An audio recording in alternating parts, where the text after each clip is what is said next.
बिस्मिल्लाहिर्रहमानिर्रहीम। अस्सलाम वालेकुम नाज़रीन, प्रोग्राम परदेसां दे रंग और आपका होस्ट यासिर सिद्दीक फिर से आपके साथ। कुछ दिनों की दूरी रही थी, कुछ प्रोग्राम हमसे मिस हुए थे। सिर्फ वजह ये थी कि मैं पाकिस्तान गया हुआ था, छुट्टी थी और परदेसियों की छुट्टी बड़ी ज़बरदस्त होती है जब वो कहते हैं कि हमें पाकिस्तान जाना है, अपने घर जाना है। तो तब जाना था और उसके बाद मेरे ख्याल में मेरे जो भी प्रोग्राम बीच में होते रहे उसमें मेरी कमी तो कहीं ना कहीं महसूस होगी, लेकिन प्रोग्राम उसी तरह से चलता रहा। आपकी प्रॉब्लम्स, आपकी मुफीद मशवरे हमारे प्रोग्राम में इस तरह से शामिल होते रहें। मेरा कहना है कि आपके साथ इन टच रहा भी हूँ, देखता रहा हूँ, सुनता रहा हूँ सारी चीज़ें और उसी हिसाब से अपने आप को अपडेट रखा है अपने प्रोग्राम से भी और आपकी प्रॉब्लम से भी। आज वापस आके पहला प्रोग्राम है मेरा और इंशाल्लाह मैं कोशिश करूंगा जहां से हमारा ये तसलसल टूटा था वहीं से बरकरार रखता हूं। काफ़ी सारी चीज़ें हैं जो कि पाकिस्तान में देख के आए हूँ, पाकिस्तान में वो सारी चीज़ें जिन पे बात करने की ज़रूरत है उन पर भी बात करूंगा।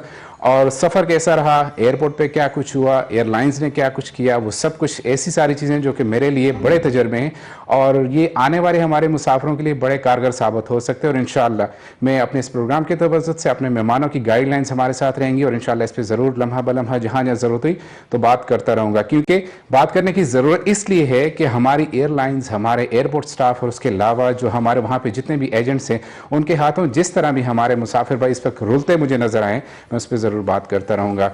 क्या क्या प्रॉब्लम्स थी, क्या क्या मुफीद मशवरे मुझे वहाँ से मिले हैं, क्या क्या चीज़ें जिन पे बहस करनी ज़रूरी है, इंशाल्लाह अपने प्रोग्राम में शामिल करता रहूँगा। और उसी हवाले से मेरे गेस्ट भी मेरे साथ हैं, उनसे भी बातचीत होती रहेगी। लेकिन उससे एक ज़्यादा ज़रूरी चीज़ 6 सितंबर आने वाले, ठीक 2 दिन बाद 6 सितंबर हम लोग यौम दिफा पाकिस्तान मना रहे हैं और उसी जज्बे और अकीदत से जिस तरह से हम हर साल अपनी पाक फ़ौज, पाक आर्मीज़ को हम लोग एट्रीब्यूट पेश करते हैं और वो लोग जिन्होंने अपनी जानों के नजराने पेश करके आज हमें आज़ादी के इस माहौल में सांस लेने दे रहे हैं और उनकी बदौलत हम लोग ले रहे हैं, तो उनकी भी जो हमारे साथ उनकी जो कुर्बानियाँ हैं उनको हम लोग भूलते नहीं हैं और ये 6 सितंबर को हम एट्रीब्यूट भी उनको पेश करते रहते हैं। बात करते हैं प्रोग्राम परदेसां दे रंग की, तो हमेशा की तरह परदेशों में रहने वाले ओवरसीज़ कम्युनिटीज़ के जितने भी प्रॉब्लम्स होते हैं उन पे बात करने के लिए K2 TV के ये एक प्लेटफॉर्म हमें दिए गए जहाँ पे हम हर उस बात पे डिस्कस करते हैं, उस मुश्किल को डिस्कस करते हैं जिनसे ओवरसीज़ पाकिस्तानी गुजर रहे होते हैं और जहाँ जहाँ उनको रहनुमाई की ज़रूरत है और जहाँ जहाँ हमें भी अपने आप को सुधारने की ज़रूरत है। आपकी कॉल्स के ज़रिए, आपकी बातों के ज़रिए, आपकी जो प्रॉब्लम्स हैं उनको सुना के हम लोग अपने माहिरीन से मशवरे लेते हैं और ताकि हर वो पाकिस्तानी जो पाकिस्तान से दूर है उसके लिए कहीं ना कहीं आसानियाँ पैदा हो सकें। आज के प्रोग्राम की बात करूं तो आज के प्रोग्राम में मेरे साथ गेस्ट जो हमारे होते हैं हमेशा की तरह आज भी गेस्ट हैं मेरे साथ और कोशिश रहती है पिछले काफ़ी सारे प्रोग्रामों से जर्नलिज्म से हम मेरे कोलीग्स हैं, मेरे जो सीनियर दोस्त हैं वो हमारे साथ जुड़े होते हैं। उनसे हम लोग बात करते हैं, उनसे पूछते हैं, उनकी राय लेते हैं और उनसे वो जानते हैं जो हमें इस वक्त जानना ज़रूरी है अपने परदेसी भाइयों के लिए। मेहमानों की तरफ चलूँ तो मेरे साथ पहले एक बहुत बड़ा नाम सहावत में अरशद अंजम साहब हैं। सर मैं बहुत मशकूर हूँ आपका कि आपने K2 TV के और AVT चैनल्स के इस प्रोग्राम के लिए टाइम निकाला। पिछले 20 साल से आप माशाल्लाह से UAE में हैं और सहाफ़त जानब मंजर आपका एक अखबार भी है, मैं उस पर बात करूँगा। सबसे पहले बहुत बहुत शुक्रिया आपको प्रोग्राम में ज्वाइन करने के लिए। जज़ाकल्लाह, बहुत अच्छा लगा। और जिस तरह आपका नाम बड़ा ज़बरदस्त है, परदेसां दे रंग, और आपका हर रंग निराला है और आपका प्रोग्राम हम देखते हैं माशाल्लाह आपने हर रंग को छुआ है और हर रंग पे बात की है, तो आज भी इंशाल्लाह आपसे बात करके मज़ा आएगा इंशाल्लाह। प्रोग्राम में चूँकि नाज़रीन आपको पता है जो हमारे प्रोग्राम में रेगुलर व्यूअर्स उनको पता है कि हमारे प्रोग्राम में जो प्रॉब्लम्स डिस्कस होती हैं वो परदेश से रिलेटेड होती हैं, तो मेरी कोशिश होगी कि मेरे जो मेहमान हैं उनसे इसी चीज़ पे आज बात करूं, जो जनरल प्रॉब्लम्स होती हैं उन पे बात करूं। मेरे साथ दूसरे गेस्ट तशरीफ़ रखते हैं अब्दुर्रहमान रज़ाक साहब हैं। ये भी सहाफ़त में एक बहुत बड़ा नाम है, पिछले 20 साल से UAE में और हर उस प्रॉब्लम पर पाकिस्तान ओवरसीज़ कम्युनिटी की गहरी नज़र रखते हैं। सर मैं आपको बहुत मशकूर हूँ कि आपने AVT चैनल्स K2 TV के लिए टाइम निकाल के इस प्रोग्राम में शिरकत की। K2 TV हमारा अपना टीवी है जी, और इससे पहले भी काफ़ी दफ़ा आ चुके हैं और इस टाइम पे मेरा ख्याल है कि एक वाइड टीवी चैनल है K2 और जो हमें ख़ास करके ओवरसीज़ पाकिस्तानियों को मसाइल को उजागर कर रहा है, वरना किसी भी टीवी चैनल पे प्रोग्राम नहीं हो रहे। तो मैं आपका भी बहुत मशकूर हूँ कि आपने मौका दिया।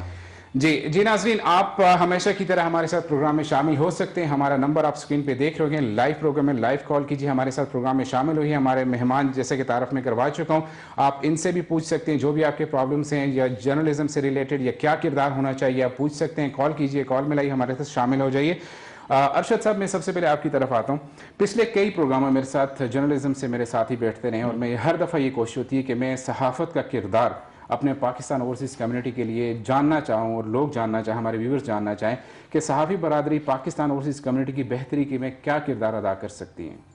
जी यासर भाई, ऐसा है कि सहाफ़त एक ऐसा शोबा है कि जो अपने किसी भी माशरे में लोगों की तरबियत का भी काम कर सकता है और एज ए सहाफ़ी हमें लोगों को बिल्कुल उसी तरह तरबियत करनी है ताकि हम अपने अमल से, अपने किरदार से लोगों को उनकी मुश्किलात को भी हल कर सकें और उनको बता सकें कि हमारे प्रॉब्लम्स और हमारे मसाइल किस तरह हल हो सकते हैं। प्रॉब्लम सिर्फ ये है कि आज के दौर में जो हमारा सहाफ़ी बरादरी का एक अलमिया है कि हम लोगों तक सच पहुंचाने में शायद किसी ना किसी जगह पे नाकाम रहे हैं। जी, आप बड़े चैनल भी हमारे देख लें और दुनिया के अंदर जहां जहां भी इस वक्त मसाइल पैदा हैं, हम एक तस्वीर का रुख देखते हैं, दूसरा रुख देखते ही नहीं है। जी। तो इसलिए एक सहाफ़ी माशरे की आंख और कान होता है और उसके बाद पब्लिक की जुबान होता है। जो हम लोगों को बताएंगे वही लोग आगे बताएंगे कि क्या उनके साथ बीत रही है। तो कोशिश तो ये होनी चाहिए कि हम लोगों को एक सच को सच ही बताएं। जी। आपकी एक बड़ी ज़बरदस्त काविश है इस हवाले से जो मैं पूछ रहा हूँ कि किरदार आप सहाफ़ी लोगों का, सहाफ़ी बरादरी का जो किरदार है, एक जानब मंजर आप पिछले 20 सालों से यूएई के अंदर आप एक अखबार माशाल्लाह से शाया करते आ रहे हैं, उसमें लम्हा भलम्हा हम लोग आगाह रहते हैं जो यहाँ की प्रॉब्लम्स हैं या पाकिस्तान की। आपका ये एक मेरे ख्याल में अगर सिर्फ इसी पे बात करें तो एक बहुत बड़ी कोशिश आपकी काविश है पूरे पाकिस्तान के लोगों के लिए, बल्कि पूरी दुनिया में जहाँ जहाँ लोग इसको पढ़ते हैं, आगाह रहते हैं प्रॉब्लम से। तो ओवरसीज़ कम्युनिटी के लिए आपका ये एक बहुत बड़ी कोशिश है, काविश है, हम इसके लिए मशकूर भी आपके, मैं इंशाल्लाह उस पर भी बात करूँगा। मैं अरशद भाई आपसे पूछना चाहूँगा कि चूँकि आप भी जर्नलिज्म से रिलेटेड हैं, काफ़ी माशाल्लाह आपने भी काम किए हुए हैं, बेसिकली आप हैं स्पोर्ट्स से रिलेटेड हैं, स्पोर्ट्स में माशाल्लाह आपकी कवरेज हर जगह पर हमने देखी है, लेकिन मैं चाह रहा हूं कि ओवरसीज कम्युनिटी के लिए आप बताइए कि किरदार में क्या ऐड करना चाह रहे हैं आप अरशद भाई के साथ। जी, मैं समझता हूँ कि हम लोगों के ऊपर बहुत बड़ी जिम्मेदारी आयद होती है। हम जिस कंट्री में बैठे हुए हैं यहाँ पे 16 लाख पाकिस्तानी बसते हैं। सऊदीया के बाद सबसे ज़्यादा यहाँ पे ओवरसीज पाकिस्तानी है, 1 करोड़ पाकिस्तानी टोटल जो है वो बैरून ममालिक में। तो हम लोगों की ये 16 लाख पाकिस्तानियों की हम लोग नुमाइंदगी कर रहे हैं, तो हमारे ऊपर ये डिपेंड करता है कि हम उसको किस तरीके से उन मसाइल को उजागर करते हैं। अभी अगर देखा जाए तो जब ये कोरोना वायरस के आगाज़ हुआ था तो उस टाइम पे जब यूएई के अंदर और पूरी दुनिया में था और यहाँ पे जो पाकिस्तानियों के मसाइल थे ये वो बहुत बड़े मसाइल थे, तो उस टाइम पे हमने कोशिश की, एयरलाइन के मसाइल थे, लोगों की मजतों के मसाइल थे, टिकटों के मसाइल थे, लोगों के पास पैसे नहीं थे, नौकरीज नहीं थी, तो हमने भरपूर तरीके से कोशिश की कि उन मसाइल को उजागर किया जाए। और इसी तरीके से हम अभी भी हमारी पूरी कोशिश होती है कि पाकिस्तानी कम्युनिटी में जो भी मसाइल हैं उन मसाइल को उजागर किया जाए और उससे बहुत ज़्यादा अबरचित पाकिस्तानियों को इसका फ़ायदा हुआ है। जैसे हाल ही में आपने देखा है कि यहाँ पे यूएई गवर्नमेंट ने रैपिड टेस्ट की सहूलत पाकिस्तान में मुतारफ़ करवाने के लिए कहा, तो वो वहाँ से बहुत लेट हो रहा था, तो हमने अपने टीवी चैनल के ज़रिए, अपनी अखबारों के ज़रिए उस मसाइल को उजागर किया कि इतने ज़्यादा लोग हैं जो पाकिस्तान में फंसे हुए हैं, जिनके नौकरियों का मसला है, उनके पीछे पूरे ख़ानदान है जिनको वो पालते हैं। तो ये है कि वो विद इन 10 डेज जो है वो पाकिस्तान के तमाम एयरपोर्ट पर हो गए। तो इसमें बिल्कुल हमारी बहुत बड़ी जिम्मेदारी बनती है और इंशाल्लाह भरपूर तरीके से कोशिश कर रहे हैं कि अपनी जिम्मेदारी को अच्छे तरीके से पूरा बिल्कुल यही वो पॉइंट थे जिन पे मैं बात भी करना चाह रहा था कि हमने पेंडेमिक के दौरान सहाफ़ी बरादरी का जो किरदार है वो बिल्कुल उभर के सामने आया था। हर वो पॉइंट जिसकी ज़रूरत थी, मतलब लोग तो अपने घरों में थे लेकिन आप वो लोग थे जो कि लोगों की आवाज़ बनते जा रहे थे, आवाज़ बने हैं लोगों की, अपनी गवर्नमेंट पाकिस्तान तक ये आवाज़ पहुँचती रही, यहाँ के जो रिलेटेड प्रॉब्लम्स कॉन्सुलेट से थे उन पर बातचीत होती रही है। तो एक बहुत बड़ा किरदार रहा है इस पेंडेमिक में भी। उसके बाद जो नॉर्मल की रूटीन पर वापस आने के लिए जितना मेहनत सहाफ़ी बरादरी ने की है, बिल्कुल हम उसके मोतरफ हैं। अरशद साहब, एक और ज़बरदस्त टॉपिक में हमेशा अपने प्रोग्राम में डिस्कस करने की कोशिश करता हूं कि हमारी गवर्नमेंट ऑफ पाकिस्तान, जो भी गवर्नमेंट्स रही हैं हमारी पाकिस्तान की, ओवरसीज़ कम्युनिटीज़ जब भी बात करते हैं तो कहते हैं कि पाकिस्तानी ओवरसीज़ पाकिस्तानी हमारी कौम का सरमाया है, हमारे मुल्क का एसेट्स हैं। एसेट्स का नाम देते हैं और फिर एसेट्स को जिस तरह रुसवा होना पड़ता है, मैं थोड़ा सा चाह रहा हूँ कि इस पर बात करते हैं।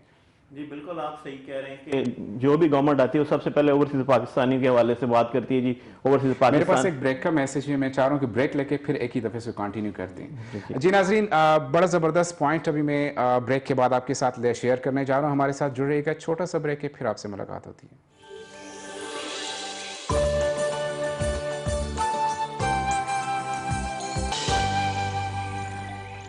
जी नाज़रीन, वापस आपको प्रोग्राम में वेलकम करता हूं और मेरे साथ आज की जैसे कि परदेसा के रंग के गेस्ट की स्टूडियो में बात की थी, अरशद अंजम साहब हैं और अब्दुर्रहमान रज़ा साहब हैं, दोनों जर्नलिस्ट हैं और बड़े टॉप क्लास के जर्नलिस्ट यहाँ पे यूएई में। ब्रेक में जाने से पहले हम लोग बात कर रहे थे कि पाकिस्तान ओवरसीज़ कम्युनिटी को पाकिस्तान के एसेट्स कहा जाता है। मैं अरशद अंजम साहब के पास था। सर, आप क्या कहना चाह रहे हैं इस बारे में कि एसेट्स को वाकई एसेट्स हम हैं या नहीं? ये पहले ये क्लियर करते हैं। सर, ये जब भी कोई गवर्नमेंट आती है और सबसे पहला उनका यही टारगेट ओवरसीज पाकिस्तानी होते हैं कि डायलॉग रहता है ना, कि डायलॉग उनको रहता है जी, कि जनाब ये ज़र मुबादला भेजेंगे और हमारी इकॉनमी मजबूत होगी, और उसके बाद और हम भेजते भी हैं। आप यूएई की मिसाल ही ले लें, दुनिया में दूसरे नंबर पे हम ज़र मुबादला भिजवाने वाले हैं यहाँ से। और जैसे आपने कहा कि जब आप पाकिस्तान में जाते हैं, जो एयरपोर्ट के ऊपर हमारे साथ सलूक होता है या वापसी के ऊपर हमारे साथ जो होता है, वो किसी से ढका छुपा नहीं है जी। और मैं लास्ट में पाकिस्तान में था तो एक टीवी चैनल पे उन्होंने मुझे बुलाया, तो मैंने जब वहां पे बात की तो वो मौजूदा गवर्नमेंट का जो भी तर्जमान था वो मेरे साथ उलझ पड़ा, जी आप तो 1 साल के बाद आते हैं या 6 माह के बाद, आपको क्या पता क्या मसाइल है। मैं क्या भाई मेरे साथ गुजरे हैं, मैं तो वो बताऊंगा ना जो इस वक्त हैं। आप देखिए कि एक ओवरसीज पाकिस्तानी अपने सरे मुबादला के जरिए किस तरह से मुल्क की खिदमत कर रहा है और उसको ये तस्लीम भी करते हैं। मगर कई दफा वादा हुआ जी 1 विंडो सिस्टम होगा, वीआईपी प्रोटोकॉल होगा, आपके लिए ये हो जाएगा, आपका रेमिटेंस कार्ड होगा, उसकी क्या मुझे बताएं, आप भी माशाल्लाह ट्रैवल करते रहते हैं, रजा भाई का भी बड़ा एक्सपीरियंस है ट्रैवल करते हुए। और खासतौर पे मौजूदा गवर्नमेंट जब से आई है, इन्होंने कोशिश की है कि हम कोई ना कोई चीजें करें, और मेरा ऐलानात की हद तक तो बहुत अच्छा है, अमल दरामद नहीं हो रहा। सर हम तो कहते हैं हमें वीआईपी प्रोटोकॉल ना दें, हमें नॉर्मल कंसिडर करें, लेकिन कंसिडर कर दें कि हाँ ये फ्लाइट बाहर से आई है, हमारे परदेसी भाई हैं, इनको कंसिडर कर लिया जाए। हमारे लिए ये भी बहुत बड़ी बात है। वीआईपी कहाँ पे है, कौन दे रहा है? इस्लामाबाद एयरपोर्ट पे मैं खुद होके आया, मुझे पता है, मैं बिल्कुल डिस्कस करने जाऊँगा। रजा साहब आप क्या ऐड करते हैं कि एसेट्स पाकिस्तान के, वाकई ओवरसीज पाकिस्तानी को एसेट समझा जाता है? जब तक पैसे भेजते हैं समझते हैं सर जी, एसेट है तो है लेकिन समझा नहीं जाता जी। देखें, जैसे कि अरशद साहब ने कहा कि सारी हुकूमतें कहती हैं, खास करके ये जो हुकूमत है ये तो आई ओवरसीज़ के बलबूते पे, सबसे ज़्यादा ओवरसीज़ की उम्मीदें पूरी दुनिया में। मैंने जिस कंट्री का विजिट किया वहाँ पे जितने भी ओवरसीज़ पाकिस्तानी है, मेजॉरिटी देखी है कि वो इमरान खान को सपोर्ट कर रहे हैं। लेकिन अगर देखा जाए तो अभी ये 3 साल हो गए, अभी तक कोई एक ऐसा पॉइंट बताएं, क्या हमारे मोबाइल फ़ोन पे जो टैक्स लगा हुआ था वो खत्म हो गया? क्या कोई ओवरसीज के लिए कोई स्पेशल कोई रोशन हाउसिंग स्कीम या उसमें किसी जगह पे उनका कोई घर उन्होंने रखा है? इवन हम लोग अगर पाकिस्तान में जाएं तो आपको पता है कि हम एक क्रेडिट कार्ड या एक ऑटो लोन तक नहीं ले सकते हैं। तो अभी उन्होंने रोशन डिजिटल पाकिस्तान वो जो अकाउंट ओपन करवाए, वो भी सिर्फ हुकूमत का फायदा है। अब लोगों को ये फायदा हुआ है, लोगों को आसानी हुई है कि हम यहाँ पे बैठे ऑनलाइन अकाउंट खोल सकते हैं। ऐसा पूरी दुनिया में हो रहा है इस टाइम पे, सिर्फ पाकिस्तान में नहीं, पूरी दुनिया में ऑनलाइन आप घर बैठे अकाउंट खोल सकते हैं। लोगों ने इस वजह से अकाउंट खुलवाए, उसमें पैसे लोग भेज रहे हैं। 27-28 अरब डॉलर जो है वो तकरीबन नियर अबाउट 1 महीने के अंदर जो है वहाँ पाकिस्तान के अंदर ये लोग भेज रहे हैं, जिसके बावजूद उनके लिए किसी किस्म की कोई मराहत नहीं है। अभी भी हम पाकिस्तान जाते हैं तो मैं समझता हूँ कि इसकी बुनियाद वहाँ से स्टार्ट होनी चाहिए। जब हम प्रोटेक्टर करवाते हैं तो वहाँ पे एक इंश्योरेंस की मद में हमसे पैसे लिए जाते हैं। वो ओवरसीज पाकिस्तानी फाउंडेशन जो है उनको चाहिए और दीगर जो अदारे उनको चाहिए कि इस तरीके से कोई ऐसे इकदाम करें ओवरसीज के लिए। यूनिवर्सिटी, आपको एक और मैं बड़ा पॉइंट बताऊं कि आपको पता है कि जो बच्चे हमारे यहाँ से पढ़ के जाते हैं उनको 15% उनके नंबर जो है वो काट लिए जाते हैं, हालांकि वो उनसे ज़्यादा लायक भी होते हैं। उनसे पाकिस्तान से बहुत अच्छे स्कूल हैं यहाँ पे, ख़ास करके जो ऑक्सफोर्ड और कैम्ब्रिज से, इवन उनके 15% नंबर काट लिए जाते हैं। तो वो वहाँ पर जब बच्चा जाता है, और हमारी ख्वाहिश होती है कि हम अपने बच्चों को कम से कम यूनिवर्सिटी में या कॉलेज में पाकिस्तान में भेजें, वहाँ पे पढ़ें। तो मेरा ख्याल है कि इस पर बहुत ज़्यादा काम होने की ज़रूरत है। तो क्या ऐसा मुमकिन नहीं है कि जो हमारे, जिस तरह से आपने वन बाय वन सारे प्रॉब्लम्स बताते जा रहे हैं, कि यही सारी चीज़, यही सारी एक समरी बना के हम लोग अपनी गवर्नमेंट से मिलें, गवर्नमेंट से बातचीत हो, ओवरसीज़ की जो हमारी मिनिस्ट्री उनसे बातचीत हो? क्या कभी ऐसा हुआ अरशद साहब कि हमने यहाँ बैठे हुए खत लिखे हों, लेटर्स लिखे हों, ईमेल्स हुई हों, कोई रिस्पॉन्स मिले हों? सर आप तो खास और लेटर की बात करें, यहाँ पे ओवरसीज के जो तर्जमान थे प्राइम मिनिस्टर के जुल्फी बुखारी साहब आए, उनसे बिलमुशाफा मुलाकात में रजा भाई ने भी मसला उजागर किया मोबाइल फोन्स का। हम लोगों ने भी बेशुमार इशू, ओपीएफ की सोसाइटी थी इस्लामाबाद के अंदर, उसका हाल आप देख लें कि कितने ओवरसीज पाकिस्तानी उसके साथ मुंसलिक हैं। उसके बाद आप अभी अकाउंट्स, बैंक्स की बात कर रहे थे, हम ज़र मुबादला भिजवाते हैं। 4 रोज पहले मेरा पाकिस्तान में जो अकाउंट है मेरा अपना, वो उन्होंने इसलिए बंद कर दिया कि आप ओवरसीज पाकिस्तान यहाँ आके आप वो ना फिंगरप्रिंट करके तो उसके बाद आपका चालू करेंगे।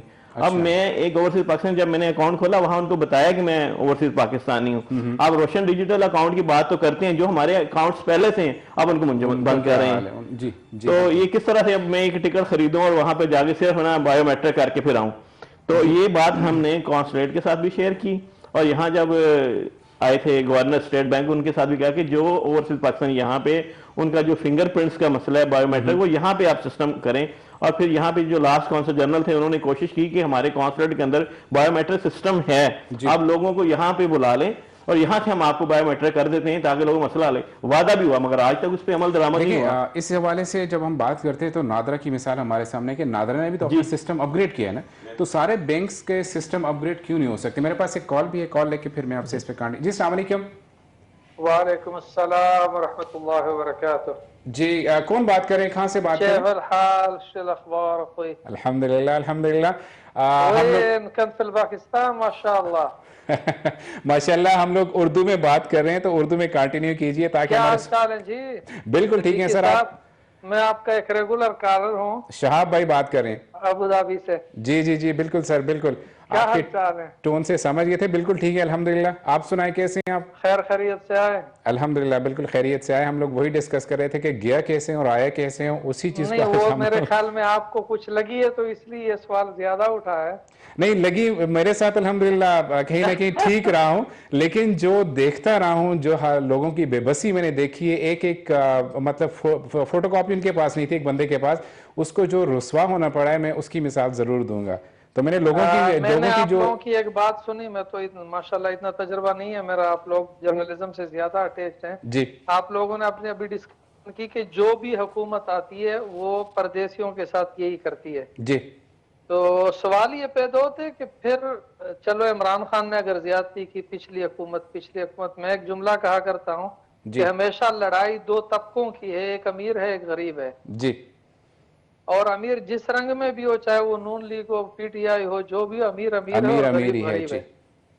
तो आप लोगों के गुफ्तगू से इस बात को तकवीत मिलती है कि चाहे हुकूमत जो भी हो रवैया एक सा होता है। बिल्कुल ऐसा ही है बिल्कुल। और मैं बड़े मोहतरम जर्नलिस्ट बैठे हैं आपके साथ माशाल्लाह, दोनों और बड़े सीनियर हैं जी। मेरी ये गुजारिश होगी कि जिस तरह केटू हमेशा इस मसले को उठाता रहा है और मैं या खैबर मिडल ईस्ट वाले जब भी आप प्रोग्राम देखें तो परदेशियों के मसाइल को उठाते हैं जी। तो एक तो ये कि मैं वाकई खराज तहसीन पेश करता हूँ खैबर मिडल ईस्ट को, केटू को, कि आप लोगों ने इस मसले को वाकई हर फॉर्म पर उठाया। जी बहुत शुक्रिया शहाब भाई, बहुत लेकिन शुक्रिया। साथ ही एक दरखास्त ये कि जितने जर्नलिस्ट हैं या जितने मीडिया हाउसेज हैं, अगर ये बमैस जो सोशल सोसाइटी है हमारी यहाँ पर, अच्छे बिजनेसमैन हैं या पढ़े लिखे लोग हैं, उनके साथ एक कंबाइंड एक मुश्तरका पुरअमन और एथिकल जद्दोजहद करें और कौंसलेट के जरिए हुकूमत पाकिस्तान से इसको बाकायदा एक तहरीक के तौर पर चलाएं, तो मुझे नहीं ख्याल हुकूमत ये मसाइल हल करने पर मजबूर हो जाए। जी बिल्कुल। क्योंकि फोरम पर उठाने से आप एहतजाज तो कर सकते हैं, लेकिन वो कहते हैं न खंजर उठेगी न तलवार इनसे, ये बाजू मेरे आजमाए हुए ड्राइंग रूम में हंस के ये कह देते हैं कि जी ठीक है बात कर ली तो, और मसाइल जब भी हल नहीं होते जी कि अमली कदम लेना चाहिए और उसमें केटू और खैबर मिडिल ईस्ट हमेशा की तरह लीड के रोल किरदार अदा करे इंशाअल्लाह। ये मेरी राय है, कोई वो ऐसा नहीं है कि ये कानून है, मेरी एक नाकिस सी राय है। नहीं बहुत मोहतबर राय है शहाब भाई आपकी। बिरादरी जो है वो हरावल दस्ते का किरदार अदा कर सकती है। जी जी जी बिल्कुल। हम लोग इसी टॉपिक पे बात कर रहे थे कि किस तरह से सहाफ़ी बरादरी ये सारे जितने भी प्रॉब्लम्स हैं 1 2 3 इनको लिख के रिटर्न माशाल्लाह आप लोग करते रहते हैं, लेकिन जब तक ये एक अमली, और इसमें आपको सोसाइटी के लोग और सारी कम्युनिटी को, क्योंकि आप लोग तो बोलते रहते हैं जी, लेकिन आवाम को भी अपना हक अदा करना होगा। हम जैसे लोग उनको एक बनाएं और कौंसलेट के थ्रू इसको बाकायदा, और हम भी इसमें आप लोगों के साथ सपोर्ट के लिए मुकम्मल तैयार हैं इंशाअल्लाह। बहुत बहुत शुक्रिया शाह भाई कॉल करने के लिए, और बहुत ज़बरदस्त आपने टॉपिक जो हमारे साथ क्रिएट किया आपने, बहुत बहुत शुक्रिया उसके लिए भी। इंशाल्लाह आने वाले वक्तों में आने वाले प्रोग्राम्स हैं इसी तरह हमारी रहनुमाई करते रहिएगा। दुआ सलाम और जी वेलकम टू द शो। वालेकुम अस्सलाम, थैंक यू वेरी मच आपके टाइम के लिए, बहुत बहुत शुक्रिया। जी वही चीज़ है, देखिए कि इस वक्त सबसे जो बड़े प्रॉब्लम्स हमारे, जिस तरह से हमने 1 2 3 डिस्कस कर दिए, तो इनको डिस्कस करने से ज़्यादा इनको आगे तक लेके जाना और फिर उनका पीछा करना, उनका फॉलोअप करना, उनके रिजल्ट्स लेना। तो मैं उसी पे बात कर रहा था कि किस तरह मुमकिन हो सकता है कि चलें मिल के जद्दोजहद करते हैं, सबको शामिल करते हैं, अपनी पाकिस्तान कम्युनिटी जहाँ जाएँ उनसे रिक्वेस्ट करते हैं, मिलते हैं, और फिर हुकूमत पाकिस्तान से इस चीज़ की, जैसे आपने बता दिया कि जुल्फी बुखारी से आपकी मीटिंग हुई लेकिन वो सक्सेसफुल नहीं रही है, तो आखिर हम ही लोगों ने अपने लोगों लोगों का, जिस तरह से उन्होंने कह दिया शाह भाई ने कि हरावल दस्ते के हम स्पाई बन के आगे जा रहे हैं, तो क्यों ना कोई ऐसा काम करें, कोई ऐसी चीज़ हो जिस सबकी सजेशंस के साथ कि ये सारे जो प्रॉब्लम्स हम लोग ओवरसीज़ कम्युनिटी के लिए डिस्कस करते हैं, तो आप अपनी राय भी दें कि किस तरह से मुमकिन हो सकता है कि हम ये सारी चीज़ें इन पे वर्कआउट करवाया जा सके।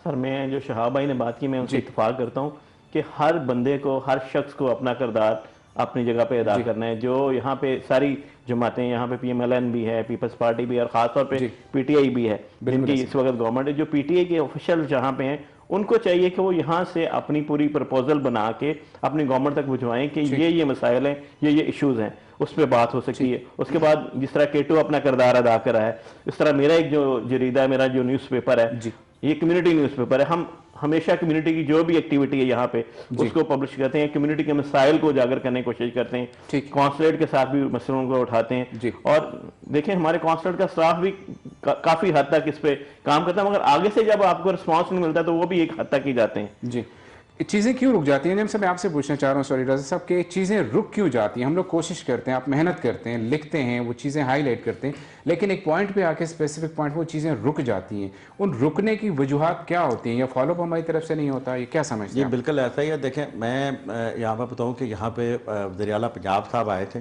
जी, उनके साथ chief justice Lahore high court वो आए थे, गवर्नर पंजाब आए थे, फवाद चौधरी साहब, ये जो जुल्फी बुखारी साहब, ये जो 4-5 लोग आए हैं, हमने उन्हें पूरा पेपरों का पलंदा दिया है जी। हमने उनको पूरी यहाँ की मुश्किलात, पूरी तफसीलात एक एक चीज़ करके दी है। मसला ये है कि अब हमारी इतनी अथॉरिटी नहीं है, हम तो एक मसले को उजागर कर सकते हैं जी। या तो यहाँ के जो मकामी PTI है, जो गवर्नमेंट के लोग हैं, या तो वो करें, या पाकिस्तानी कौंसलेट और अम्बेसी कर सकते हैं। और पाकिस्तानी कौंसलेट और अम्बेसी को तो हमारे यानी कि ऑन द रिकॉर्ड और ऑफ द रिकॉर्ड जितनी भी हमारी मुलाकातें होती हैं कौंसलेट में अगर देखा जाए तो अभी बहुत बेहतरी आई है। कौंसलेट वाले काफ़ी बेहतरी की तरफ जा रहे हैं, खास करके अभी जो उन्होंने खुली कचहरियों का सिलसिला शुरू किया है दुबई में और एप्लीकेशन लॉन्च कर दी है, ये भी काफ़ी बेहतर हुआ है। लेकिन इसको हम फॉलो अप नहीं कर सकते। ये अम्बेसी कर सकती है, कौंसलेट कर सकती है, या यहाँ पे 2 बड़े ऐसे प्राइवेट अदारे हैं, कम्युनिटी सेंटर हैं,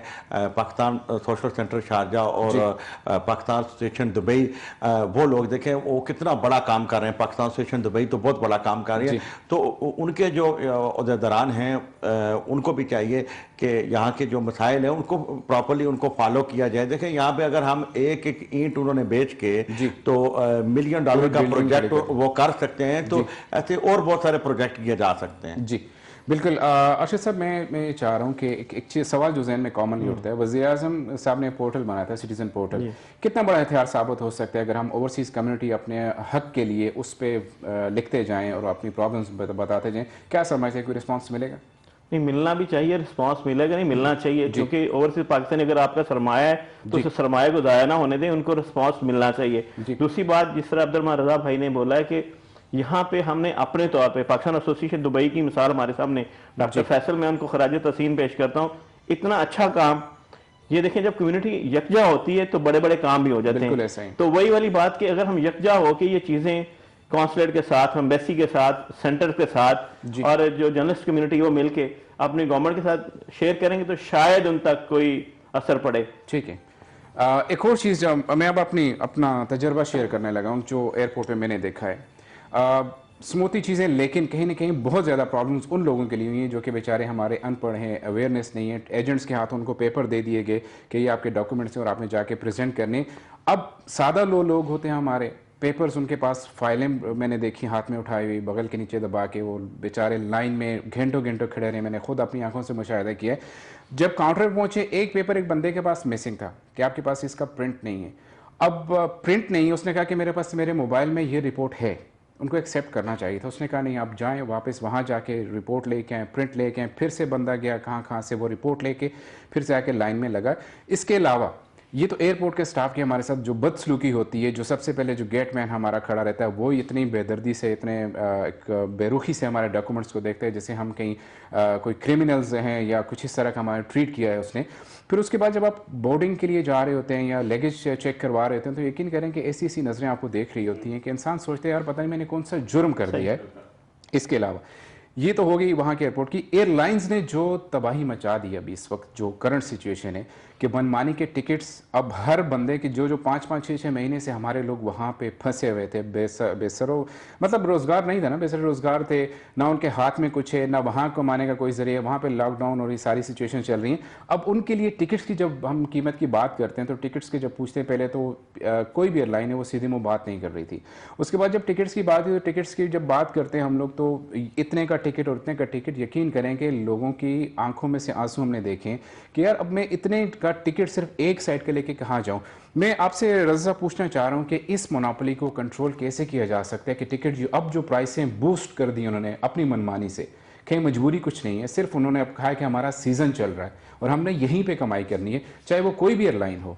तो आप क्या कहना चाह रहे हैं, किस तरह से कंट्रोल कर सकते हैं? एयरलाइन के सीजन तो मेरा ख्याल है कि हर 2-3 महीने के बाद चलते हैं। छोटी ईद आती है, बड़ी ईद आ जाती है, रमज़ान आ जाता है, इसके अलावा दिसंबर की छुट्टियां आ जाती हैं, मार्च अप्रैल में आ जाती हैं। Even O level A level के स्टूडेंट सितंबर में उनको सितंबर से पहले उनको छुट्टियां होती हैं। उनके सीज़न तो चलते रहते हैं, लेकिन ये आप देखें इस वक्त जो करंट जो सिचुएशन है पाकिस्तान से जो है टिकट आ रहे हैं वो तकरीबन 60,000 से लेके 1 लाख और 1 लाख से ऊपर आ रहे हैं। आप एयरलाइन की बात कर रहे हैं, यहाँ पे मैं PIA के जो कंट्री मैनेजर है उनसे चंद दिन पहले एक इंटरव्यू किया तो उनसे मैंने पूछा, उन्होंने कहा जी हमारी फ्लाइट सियालकोट से जो है ना वो शुरू हो गई है, वहाँ पे रैपिड टेस्ट की सहूलत है। अब हमने भी वो खबर शेयर कर दी, बहुत सारे लोग ना वो उन्होंने करवाए टिकट वहाँ से सियालकोट से। अब सियालकोट से कोई भी परवाज नहीं आ सकी प्रॉपरली, बाद में कुछ आई हैं 1-2, लेकिन फिर उन्होंने मूव किया अभी रासुल खैमा। अभी देखें रासुल खैमा के अंदर तकरीबन हर रोज़ फ्लाइट आ रही है, इस्लामाबाद से, लाहौर से, मुख्तलिफ शहरों से उन्होंने ये नई डेस्टिनेशन शुरू किया जहाँ पे ज़्यादा फ्लाइट आ रही है। बाकी शारजा में, अबू धाबी में एक वाहिद ये UAE वाहिद ऐसी डेस्टिनेशन है जहाँ से PIA को सबसे ज़्यादा रेवेन्यू मिलता है, बिल्कुल ऐसा ही, जो किसी भी सूरत में नुकसान नहीं है। तो उनको चाहिए कि अभी इस टाइम पे ओवरसीज पाकिस्तानियों की जरूरत है। जो बंदा आप देखें, ये सब लोग रमज़ान में गए हुए थे, छोटी ईद करने के लिए गए थे, उस टाइम पे फ्लाइटें बंद। अभी ये लोग वापस, इनके पास जो थोड़ी बहुत बचत थी वो भी खर्च कर चुके हैं। तो अभी ये लोगों से कर्जे लेके और दोबारा इतने महंगे टिकट जो है वो लेके आ रहे हैं। आप यहाँ पे देखें कि UAE से अराउंड 4 से 4.5 घंटे के फ्लाइट के अंदर बेशुमार यूरोपियन मुल्क हैं, अफ्रीकन मुल्क हैं, और उनका टिकट आप देखें आपको 1,1200 दिरहम तक रिटर्न मिल रहा है। बल्कि हाल ही में एक नई एयरलाइन शुरू हुई है और आप हैरान रह जाएंगे, वो 500 दिरहम यूरोप का टिकट दे रहे हैं यहाँ से। तो ये पाकिस्तान की जो डेस्टिनेशन है ये 2.5 से 3 घंटे मैक्सिमम, मतलब 1.5 घंटे से शुरू होकर 3 घंटे तक कराची से इस्लामाबाद था। तो इतनी, ये तो वैसे भी चीप एयरलाइन में आता है, ये तो वैसे भी टिकट इनके यानी कि 1,000 दिरहम आप समझे कि इससे ज़्यादा के रिटर्न हो ही नहीं सकता दुनिया पूरी में। आप देख लें, इसके बावजूद हम लोग ज़्यादा कर रहे हैं। तो मेरा ख्याल है कि इसका हाल यही है कि इसमें पाकिस्तानी एम्बेसी को, पाकिस्तानी कौंसलेट को किरदार अदा करना चाहिए। उससे पहले भी ऐसा हो चुका है, लॉकडाउन के दौरान 1800 के टिकट थे और पाकिस्तानी कौंसलर जनरल साहब जो उस टाइम पे यहाँ पे थे, अहमद अमजद अली साहब, वो बड़े एक्टिव थे, तो उन्होंने उनके रेट भी कम करवाए थे। फिर उन्होंने क्लासें शुरू कर दी थी, ABC क्लास, जिसका ये, हालांकि वो एक जैसा जहाज, तो वो भी फिर हमने उस पर भी शोर किया, खबरें चलाई, फिर जाके वो हाल हुआ। तो मेरा ख्याल है कि ये पाकिस्तानी कौंसलेट और पाकिस्तानी एम्बेसी, और इंशाल्लाह हम भी उनके साथ ये बात करेंगे। जी देखिए, ये गवर्नमेंट की बात करें तो कहाँ तक वो हमें सहूलतें दें, उन्होंने यहाँ रहते हुए हमें फैसिलिटेट किए, सहूलतें दी हैं। अपने मुल्क की बात करें, जब वापस रिटर्न की बात हुई है वहाँ पर उन्होंने सहूलतें दे दी हैं। एंटीजन टेस्ट की शुरू में बात हुई थी तो तब इन्होंने रिलीज़ मांगा, पाकिस्तान गवर्नमेंट ने वो भी दे दी गया। अब जो ज़रूरी चीज़ें इनके लिए वो तो करनी ही है, लेकिन अब UAE गवर्नमेंट की तरफ से इतनी आसानियाँ होने के बाद भी हमारी गवर्नमेंट सिर्फ इतना क्यों नहीं कर सकी है कि टिकट्स को ही कंट्रोल कर दिया जाए। क्या कहते हैं अरशद साहब कि गवर्नमेंट ऑफ पाकिस्तान को इसमें इन्वॉल्व हो कि टिकट्स के रेट फिक्स करने चाहिए थे, क्यों नहीं किए गए अब तक? सर बिल्कुल होना चाहिए। सबसे पहली बात तो हमें UAE गवर्नमेंट को सलाम पेश करना चाहिए कि उन्होंने हर लम्हे हमारा पाकिस्तानियों का साथ दिया और हमेशा उन्होंने हमारे लिए आसानियां पैदा की हैं। और जबकि हमारे जो अपने जिनके हम सरमाया है, वही वाली बात है, एसेट्स हैं, उन्होंने क्या किया, हमारे गवर्नमेंट ऑफ पाकिस्तान ने मेरा ख्याल है किसी एयरलाइन से बात ही नहीं की होगी। PIA की बात तो छोड़े ना, वो तो एक कौमी एयरलाइन है। जो हमारी निजी एयरलाइन है उनका जो हाल है वो आप देखें कि उन्होंने तो इसको सीजन, वाकई वो किसी से बात करके देखे ना, उनसे ऑफिशियल से, वो कहते हैं हमारा सीजन है। अभी लोगों की 1800 2000 में वन वे टिकट, और जो लोग 6-6 माह से 7-7 माह से वहां से जिनका कोई जरिया माश नहीं था इस वक्त, वो आने के लिए जिस तरह अपनी जॉब के लिए, और कई लोगों की जॉब चली गई, टिकट अफोर्ड नहीं कर सकते थे। और यहाँ तक भी कई लोग ऐसे जिन्होंने फैमिलीज को वापस बुलाना था। हमारे एक दोस्त है, उन्होंने लास्ट टाइम एक निजी एयरलाइन से अपनी फैमिली को बुलाना था, उनको 1800 दिरहम एक्स्ट्रा पे करने पड़े गलती भी इनकी, फ्लाइटें भी कैंसिल वो करते बिल्कुल, हैं और बिल्कुल उसके ऐसा बाद ही। ये क्या करते हैं कि जी उसके चार्जेस भी दें।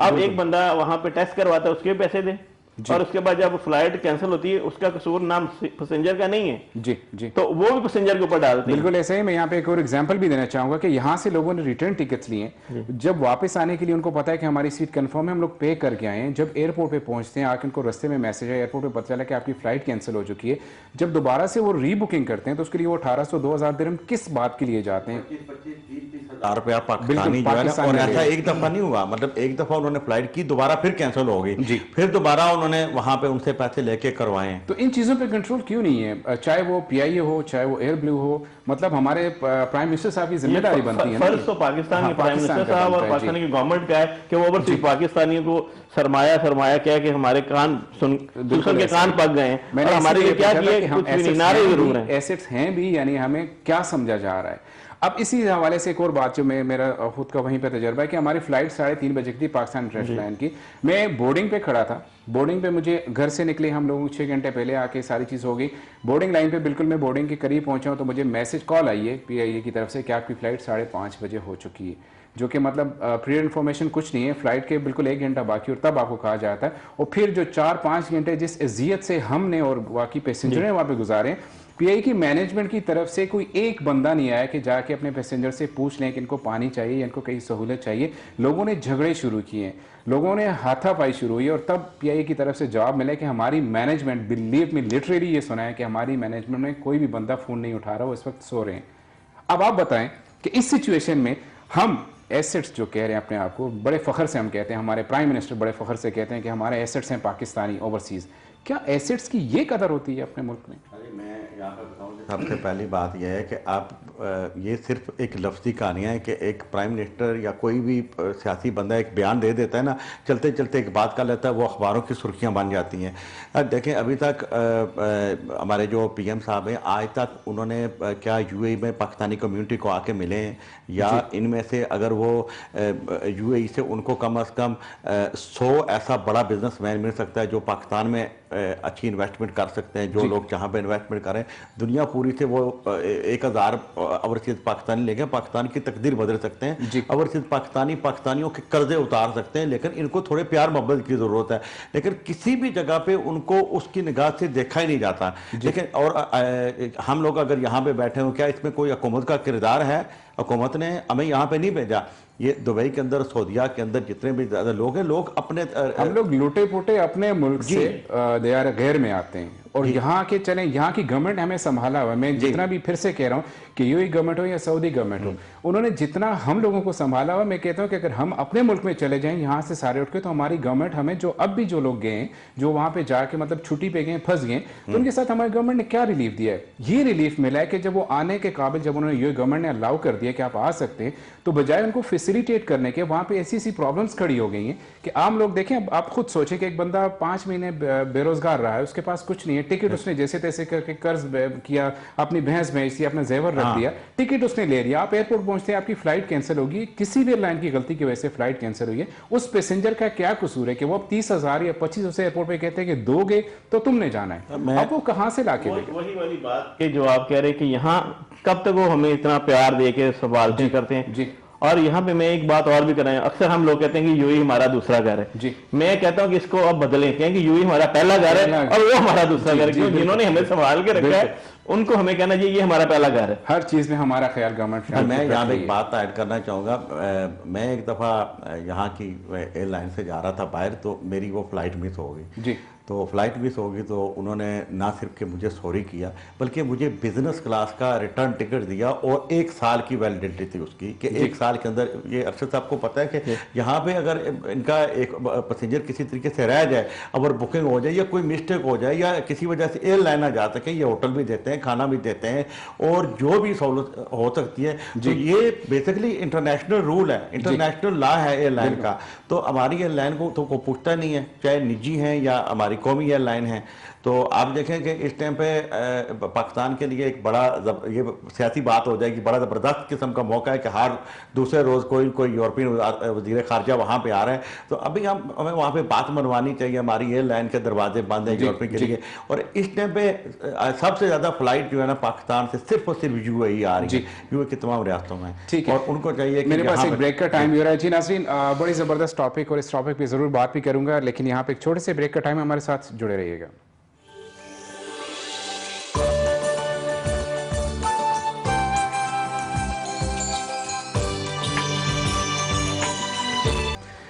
जी नाज़रीन, वापस आपको प्रोग्राम में वेलकम करता हूं। ब्रेक पे जाने से पहले बात कर रहे थे कुछ एयरलाइंस की मनमानियों की, उन पे बात की हमने, और मेरे जो गेस्ट हैं उन्होंने भी बड़ी ज़बरदस्त तरीके से उसको बात की। उस पर कुछ कहना चाह रहे थे आप, जो रुक गया था, मैं ब्रेक का टाइम हो रहा था। रज़ा साहब, आप कंटिन्यू करेंगे उसको? जी, मैं वो बात कर रहा था कि यहाँ पे मेरे साथ ये एक दफ़ा हुआ, बाकी बहुत सारे लोगों के साथ ऐसा हुआ कि किसी वजह से फ्लाइट मिस हो गई या जगह नहीं मिली। तो यहाँ की जो एमिरेट एयरलाइन है, तो उन्होंने हमें ना सिर्फ रिटर्न टिकट दिया बल्कि बिजनेस क्लास दिया। और अगर कोई और मसला हो जाए, इवन कितने यूरोपीय लोग हैं जो एमिरेट एयरलाइन के जरिए ट्रैवल करते हैं पाकिस्तान के लिए, तो उनको यहाँ पे अगर कोई मसला बन जाता है, कनेक्टिंग फ्लाइट में कोई शेड्यूल रद्द-बदल हो जाता है, कि यहाँ पे प्रॉपर्ली होटल दिया जाता है। तो इसके अलावा पहले भी हमारे साथ ऐसा हुआ है कि अगर उनके किसी वजह से उन्होंने हमें थोड़ा वेट करवाया, आधा घंटा 1 घंटा, कि आपको एडजस्ट करते हैं, और एडजस्ट किया, कहते हैं कि हम आपको बिजनेस क्लास में एडजस्ट कर रहे हैं, तकलीफ के लिए मदद करते हैं। जबकि हमारी एयरलाइन जो है, चाहे PIA है चाहे निजी एयरलाइन है, इनका बिल्कुल आपकी बात है कि हमारी एयरलाइन कहती है कि हमारी मैनेजमेंट अभी फोन नहीं उठा रही। मेरे पास एक कॉल है, मैं कंटिन्यू करते हैं। जी अस्सलाम वालेकुम। वालेकुम सलाम जी। जी, कौन बात कर रहे हैं, कहाँ से बात कर रहे हैं? अरशद बोल रहा हूँ जी, शारजा से। अरशद भाई बात कर रहे हैं शारजा से। कैसे हैं अरशद साहब आप? अल्हम्दुलिल्लाह, आप ठीक हैं? जी अल्हम्दुलिल्लाह, बिल्कुल खैरियत से। आपको सलाम, आपके मेहमानों को मेरा सलाम। वालेकुम अस्सलाम।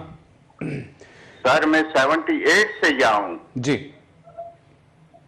माशाल्लाह, पूरी जिंदगी आपने, मुझे लगता है यहाँ, पूरी जिंदगी मैंने यहाँ गुजारी है सर। जी जी, क्या एक्सपीरियंस हमारे साथ शेयर करेंगे? 78 में मैं इब्तिदाबाद से आया हूँ प्रोटेक्टर कराने के लिए पेशावर। अच्छा, अभी 2 साल बाद मेरे बच्चे आए हैं, वो भी इब्तिदाबाद से प्रोटेक्टर कराने के लिए पेशावर आए हैं। जी, हमारे इतने अरसे में हमारी हुकूमतों ने प्रोटेक्टर के लिए एक पासपोर्ट ऑफिस में एक कमरा नहीं बना सके कि वहां पैसे लेकर स्टैंप करा दें। जी, इब्तिदाबाद से, बालाकोट से, मानसेरा से, उगी से, बहुत बड़ा इलाका है पीछे का, कोहिस्तान वो तक कुछ जाते और हैं आते हैं किराए लगाकर, सफर करके, मजदूर लोग, इतना कोई ख्याल नहीं कर रहा सर। जी, वो एक मजदूर आदमी प्रोटेक्टर कराने के लिए आता है जी, वो कितना सफर, सुबह से बैठता है गाड़ी में, जी, तो शाम को वो रात को पेशावर आकर होटल में रहता है, जी, सुबह उठकर उसका नंबर आता है,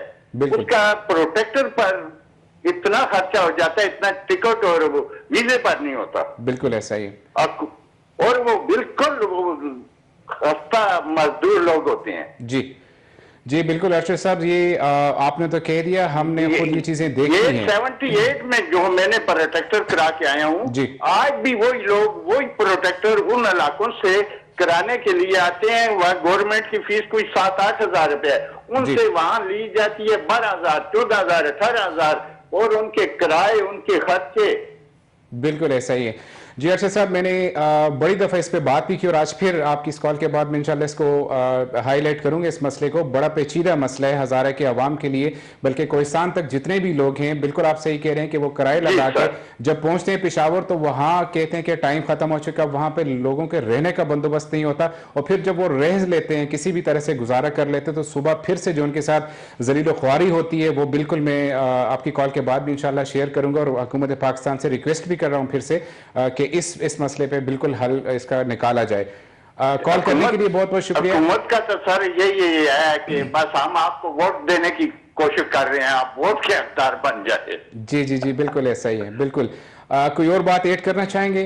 बड़ी मेहरबानी, बहुत शुक्रिया सर कॉल करने के लिए, थैंक यू वेरी मच। जी बिल्कुल, प्रोटेक्टर की अगर बात करूं तो मैंने बड़ी दफ़ा अपने प्रोग्रामों में ये चीज़ डिस्कस की है कि हज़ारा के अवाम के लिए कोहिस्तान से लेकर हारीपुर तक कोई ऐसा एक काउंटर नहीं दे सकी हमें गवर्नमेंट ऑफ पाकिस्तान के, जहां पे ये लोग जाके अपने प्रोटेक्टर के लिए पैसे देते हैं, गवर्नमेंट को पैसे मिलते हैं, तो सिर्फ एक काउंटर बना दिया जाए हर नादरा के ऑफिस में। तो मेरे ख्याल में एबटाबाद, मानसरा, हरीपुर, वो लोग जलील ख्वार ना हो जो लोग पेशावर जाके, बिल्कुल वहाँ पे भी हमारे अपने लोग बैठे हैं, लेकिन सफ़र का अंदाज़ा उन लोगों को हो सकता है जो कि बसों पे लटक के आते हैं या अपनी वैगनों पे या जिस तरह से भी वो प्रोटेक्टर करवाने के लिए प्रोटेक्टर ऑफिस तक पहुँचते हैं। तो मेरी गवर्नमेंट ऑफ पाकिस्तान से बिल्कुल पुरजोर अपील है कि इस मसले पर फिल फोर तवज्जो दी जाए, और एक काउंटर मेरे ख्याल में इस पर ना तो कोई कॉस्ट आएगी और ना ही कोई इसके लिए स्पेशल मैकेनिज्म की ज़रूरत है। सिर्फ एक काउंटर बना के दे दीजिए नादरा ऑफिस में, सारी चीज़ें एक ही दफ्तर में हैं, सारी चीज़ें एक दूसरे से लिंक्ड हैं, तो ये मसला हल हो सकता है। जी सर, एमिरेट्स की बात करें तो एमिरेट्स के क्या कहने हैं? हमारी PIA ने एमिरेट्स को चढ़ा यहाँ तक पहुँचा दिया, परवान चढ़ाया, पहले जहाज़ दे दिया, और आज हमारी एयरलाइन कहाँ वो कहाँ। तो सिर्फ बात मैनेजमेंट की आती है कि मैंने एक फिक्रा जो पहले भी कहा था कि जब PIA के काउंटर्स पे हमने बात की, लोगों ने वावेला मचाया, तो सिर्फ जवाब आया कि हमारी मैनेजमेंट हमारे फ़ोन नहीं उठा रही, सिर्फ इसलिए कि वो लोग सो रहे थे। तो हमारे PIA की मैनेजमेंट शायद अब भी सो रही है, तभी ये प्रॉब्लम सारे हो रहे हैं। जी, प्रोटेक्टर के मामले में भी अभी तक सॉरी है, मैं आपसे ही पूछूंगा, आपने कितनी दफा ये सवाल उठाया और आज के दिन तक वो हल कोई रिस्पांस नहीं मिला अभी तक। और अब्दुल रजा भाई कह रहे थे कि प्रोटेक्टर के अंदर हमारी इंश्योरेंस भी होती है जी, तो मुझे कोई एक पाकिस्तानी ढूंढ दें जिसको उसका बेनिफिट मिला हो कुछ और आज के दिन तक प्रोटेक्टर का हमें कुछ बेनिफिट मिला हो। आप प्रोटेक्टर का नाम जब एयरपोर्ट पे लेते हैं कि मेरा प्रोटेक्टर हुआ है, तो वो कहते हैं कि हमें नहीं पता है कि क्या चीज़ है, उनको पता नहीं किस बुला का नाम है, तो ये जी बिल्कुल ऐसा ही है। सर, ये तो सारे प्रॉब्लम्स हैं। आप जिस तरह से जितनी मेहनत से दिल लगी से काम कर रहे हैं अपनी जानिब मंजिल के लिए, मैं उस पर बात करूंगा, लेकिन एक कॉल है। जी अस्सलाम वालेकुम। वालेकुम सलाम। जी, कौन बात कर रहे हैं, कहाँ से बात कर रहे हैं? जी मैं सवाब बोल रहा हूँ दुबई से। कौन बात करें? सवाब गुल बात कर रहे हैं, सवाब गुल दुबई से बात करें। जी सर, कैसे हैं आप? ठीक ठाक अल्हम्दुलिल्लाह, आप कैसे? जी अल्हम्दुलिल्लाह बिल्कुल ठीक ठाक। क्या कहना चाह रहे हैं? हमारे पास टाइम प्रोग्राम का खत्म होने वाला है, क्या कहना चाह रहे हैं आप प्रोग्राम के हवाले से? बस यही बहुत जबरदस्त प्रोग्राम है और ये इशू हमारे उठने भी चाहिए और माशाल्लाह रजा भाई ये काफी कोशिश भी कर रहा है इस चीजों में। जी, लेकिन एक चीज हमारे बहुत ही मुश्किलात जो खासकर वहाँ पे फंसे हुए हैं, ये टिकट जो एजेंसीज है वो भी नाजायज फायदा उठा रहे हैं और यहाँ पे जो ट्रैवल एजेंट है जी, जिसको 40-50 रुपए मुनाफे में टिकट देना था जी, वो 400 से लेके तकरीबन 700 तक कमा रहा है। बिल्कुल ऐसा ही। तो खुदा के लिए ये कम से कम हुकूमत भी इस पे एक्शन लेना चाहिए और यहाँ पे कौंसलेट भी कम से कम इस चीज को थोड़ा हैंडल करे क्योंकि यहाँ से ज्यादा टिकट इशू हो रहा है। ठीक है, बिल्कुल इस पे तो ये बहुत ज्यादा प्रॉब्लम है और कौंसलेट को भी थोड़ा सा एक्टिव रोल अदा करना चाहिए और अब्दुल रजा भाई को मेरा सलाम भी है और माशाल्लाह ये काफी एक्टिव आदमी है और बहुत कोशिश भी कर रहा है। जी बिल्कुल ऐसा ही। बहुत बहुत शुक्रिया सवाबुल साहब कॉल करने के लिए, हमने बात कर ली इस टॉपिक पे, और फिर भी अगर कुछ ऐड करना चाह रहे हैं आप तो प्लीज। ये बहुत शुक्रिया स्वाबगुल भाई। स्वाबगुल भाई खुद भी खास करके KPK में बड़ा अच्छा काम कर रहे हैं, अपना हकाइक मीडिया के जरिए बहुत अच्छा उनका वहाँ पे नेटवर्क है, यहाँ पे भी वो करते हैं, वो इन मसाइल को बखूबी समझते हैं। चलिए देखिए, प्रोटेक्ट करने का मतलब है कि आपको वो प्रोटेक्ट करने के लिए बनाया गया, प्रोटेक्शन देते हैं। इसमें आपने जो तजवीज़ दी है नादरा ऑफिस में, मैं कहता हूँ जी वन ऑफ द बेस्ट तजवीज़ है कि नादरा ऑफिस के अलावा मेरा ख्याल है कि अब जैसे आपने इससे पहले बात की है कि वो जब वो सोए हुए थे PIA के काम, तो हमारे पास ऐसी हॉटलाइन होनी चाहिए, ऐसा कुछ सिस्टम होना चाहिए, हमारा इंदराज वहाँ पे होना चाहिए कि हम कॉल करें तो उनको पता चल जाए, हमारे पास कोई ऐसा ID ओवरसीज ID कोई ऐसा नंबर होना चाहिए, चाहे वो ओवरसीज पाकिस्तानी फाउंडेशन हो, कुछ उनको बताएं कि भाई हमारे साथ ये एयरपोर्ट पे हो रहा है। बिल्कुल। और मेरा ख्याल है कि जिस तरह ये बुजुर्गों ने बात की 78 मेरी पैदाइश से भी पहले वो यहाँ पे है, तो आज भी वो हज़ारा के अवाम के लिए वही प्रॉब्लम है। सिर्फ हज़ारा की बात नहीं है, पूरे पाकिस्तान में आज भी हमें मेरे वाले साहब आए थे 75 में, तो उस टाइम पे रावलपिंडी में प्रोटेक्टर होता था, आज भी प्रोटेक्टर होता है वहां पे, हमारे शहर में नहीं होता। मतलब ये है कि आप प्रोटेक्टर में होता क्या है, बेसिकली प्रोटेक्टर ये है कि आपको एक डॉक्यूमेंट्री फिल्म दिखाई जाती है, आपको ये दिखाया जाता है कि आपने बैरून मुल्क में जाके पाकिस्तान का इमेज कैसे बेहतर करना है, इसके अलावा वहाँ के कवानीन कैसे हैं सारे। लेकिन यहाँ आपने कभी देखी है फिल्म? नहीं, हमें पैसे लिए जाते हैं, पैसे देते हैं, बैंक के बाहर बंदे बैठे पैसे जमा कराए तो वो आपको प्रोटेक्ट करके देते हैं। आप प्रोटेक्ट हो गए ना, बस इतना काफी है। जी बस वही रहता है जी। मेरे पास टाइम चूंकि कम होता जा रहा है, मैं आपसे जानिब मंजिल कैसे आइडिया था, अब तक माशाल्लाह से बड़ी खिदमत है आपकी इस पाकिस्तान के लिए, और एहसान है हम सब पाकिस्तानियों पे कि आप जिस तरह से गाइड कर रहे हैं हर उस पाकिस्तानी को जो कि यहाँ के कवानीन से नबल्द है, उसे नहीं पता है। आप किस तरह से आइडिया क्या था और किस तरह से इसको लेके चल रहे हैं, थोड़ा सा बता दें हमारे व्यूअर्स को। ये यासर भाई, अल्लाह पाक का बड़ा करम है कि हमने ये पाकिस्तानी कम्युनिटी के लिए, ये बेसिकली कम्युनिटी न्यूज़पेपर है, तो यहाँ पे कम्युनिटी की जितनी एक्टिविटी होती है वो इसके अंदर होती है, और ख़ास तौर पे यहाँ के जो कवानीन हैं उन कवानीन को हम पाकिस्तानी कम्युनिटी के लिए इसके अंदर पब्लिश करते हैं, ताकि लोगों को गए बगैर पता चलता है कि हम किस तरह से। एक कॉल है मेरे पास जी, अस्सलाम वालेकुम। जी वालेकुम सलाम सर। जी कौन बात कर रहे हैं, कहाँ से बात कर रहे हैं? मैं निसार बात कर रहा हूँ, दुबई से हैं। निसार बात कर रहे हैं दुबई से जी। मेरी भी आपसे एक रिक्वेस्ट है, माशाल्लाह अच्छा प्रोग्राम आप लोगों का, बहुत अच्छा प्रोग्राम है। बहुत बहुत तो शुक्रिया। मेरे साथ भी एक दफा एयरपोर्ट पे मैं गया हूँ ना इस्लामाबाद पे जी। तो मैं ओवरसीज पाकिस्तानी है, रेमिडेंस कार्ड है मेरे पास। जी जी ठीक है, तो वो जब जाते हैं ना, टीवी होता है उसमें अलाउ होता है 40 इंच तक, जी। तो वो जाते समय वो तंग करते हैं, प्रॉब्लम करते हैं, ये नहीं है इसके पैसे दो, ऐसे करते हैं। अगर ये बात भी कॉन्सेप्ट से चली जाए कि जब आदमी के पास वो रेमिटेंस कार्ड होते हैं, फिर वो तंग करने का क्या जवाब होता है। फिर मेरे पास एक और मुझसे अगर बड़ा टीवी हो 40 इंच से, पैसे लेते हैं, कहते हैं पैसे दो, इससे बड़ा क्यों लेके आए हो। अच्छा। इस आदमी को तंग करते हैं सर, ये भी काइंडली अगर आप लोग मतलब जी बिल्कुल के लिए अगर कोई ना कोई चीज हम अपने पैसे से लेके जाते हैं और लिमिट्स के जरिए कार्ड बने होते हैं, तो फिर ये तंग नहीं करना चाहिए। ये भी, और उन लोगों का जो आपने बात की है ना, बिहेवियर इंतहाई खराब है, मतलब बहुत बुरी नजर से देखते हैं, आदमी दुख होता है, क्योंकि वो इधर रहता है, जब जाता है उन लोगों को देखते हैं ऐसे आने से या जाने से, वो तंग करते हैं आदमी को। जी बिल्कुल बिल्कुल ऐसा ही है। बहुत बहुत शुक्रिया कॉल करने के लिए, और ये सारी वही चीजें जिनके लिए ये प्लेटफॉर्म K2 TV ने मुहैया किया है। इंशाल्लाह आपसे ये रिक्वेस्ट है कि ये कॉन्सेप्ट तक होनी चाहिए, उनके इल्म में ये तंग क्यों करते हैं। इल्म में तो है सब कुछ, सिर्फ उस पर अमल दरामद नहीं हो रहा है। मैं इंशाल्लाह कंटिन्यू कर रहा हूँ। कॉल करने के लिए बहुत बहुत शुक्रिया, क्योंकि टाइम मेरे पास बिल्कुल शॉर्ट रह चुका है। बहुत बहुत शुक्रिया जी। जी आप बात कर रहे थे। हम बात कर रहे थे कि कम्युनिटी की खिदमत हम किस तरह से करते हैं। तो बेसिकली ये जो न्यूज़पेपर है, कौमी खिदमत जो अपनी यहाँ पे पाकिस्तानी, उनकी खिदमत का एक जरिया कि हम अपने न्यूज़पेपर के जरिए उनको ब्रिज का किरदार अदा करें पाकिस्तान बिटवीन यूएई के अंदर जो हमारे मामला हैं, वो हम अपनी कम्युनिटी के मसाइल जो उजागर करें, गवर्नमेंट ऑफ पाकिस्तान तक पहुँचाएँ। जी माशाल्लाह से आप, मैंने देखा है कि आप फ्री ऑफ कॉस्ट हर चीज़ को कवर कर रहे हैं। तो देखें कुछ चीज़ें आवाम तक पहुंचाना सबसे बड़ी बात होती है, फिर उनके अगेंस्ट कुछ लेना, कुछ करना। देखें यहाँ रहते हैं परदेश में 100 ज़रूरतें हैं, लेकिन फिर भी आपकी ये बहुत बड़ी एक कोशिश है, काविश है, और मैं उसके लिए बिल्कुल आप हक बजाना हूँ कहने के लिए कि इतनी बड़ी कोशिश काविश मैंने नहीं देखी है कि आप कम्युनिटी की इतनी बड़ी खिदमत कर रहे हैं, जो कि आप उनको गाइड कर रहे हैं, उनको आगाह कर रहे हैं अपने मुल्क के प्रॉब्लम से, यहाँ के कवानीन से। तो बिल्कुल एक बहुत बड़ी कोशिश आपकी, मैं उसके लिए मशकूर भी हूँ। बहुत बहुत शुक्रिया आपका भी। और एक मैं चाह रहा हूँ कि चूँकि टाइम ख़त्म हो रहा है, तो 6 सितंबर के हवाले से एक मैसेज आप अपनी कौम के लिए, यहाँ के लोगों के लिए प्लीज़। जी, सबसे पहले तो हम अपने उन गाजियों शहीदों को सलाम पेश करते हैं 6 सितंबर के मौका पे, जिनकी कुर्बानियों से हम रात को सुख की नींद सोते हैं, वो हमारी सरहदों का पहरा देते हैं। पाक फौज को हम सलाम पेश करते हैं। बहुत बहुत शुक्रिया। रज़ा साहब आपका एक मैसेज। जी बिल्कुल, मैं भी ये कहना चाहूँगा कि हम ओवरसीज पाकिस्तानी जो है रहते यहाँ पे, लेकिन हमारे दिल जो है वो पाकिस्तान और पाकिस्तानी फ़ौज के साथ रहते हैं, क्योंकि हम बैरून ममालिक में रहते हैं। हमें पता है कि आज अगर हम यहाँ पे इस मकाम पे हैं तो अपनी फ़ौज के साथ हैं और अपने शहीदों के साथ हैं। हमारे शहीदों की कुर्बानियों को कभी भी नहीं भूलना चाहिए। हम उन्हीं की बदौलत जो है हमारा मुल्क कायम और दायम है। बहुत बहुत शुक्रिया। मैं अरशद साहब आपको, रज़ा साहब आपका बहुत मशकूर हूँ टाइम निकालने के लिए, ABT चैनल्स के, K2 TV के इस प्लेटफॉर्म के लिए बहुत बहुत शुक्रिया। जी नाज़रीन, आज का प्रोग्राम आपने देखा। मैंने कोशिश की कि जो एक्सपीरियंस, लाइव एक्सपीरियंस मेरे साथ हुए, मैंने वो भी शेयर किए, मेरे मेहमानों ने उसमें ऐड किया है, और इंशाल्लाह इसी तरह K2 TV के इस प्लेटफॉर्म से ओवरसीज़ के मसाइल को उजागर करते रहेंगे। बात चल रही थी 6 सितंबर की, तो पाकिस्तानी फ़ौज हमारी शान है, हमारा फ़ख्र है।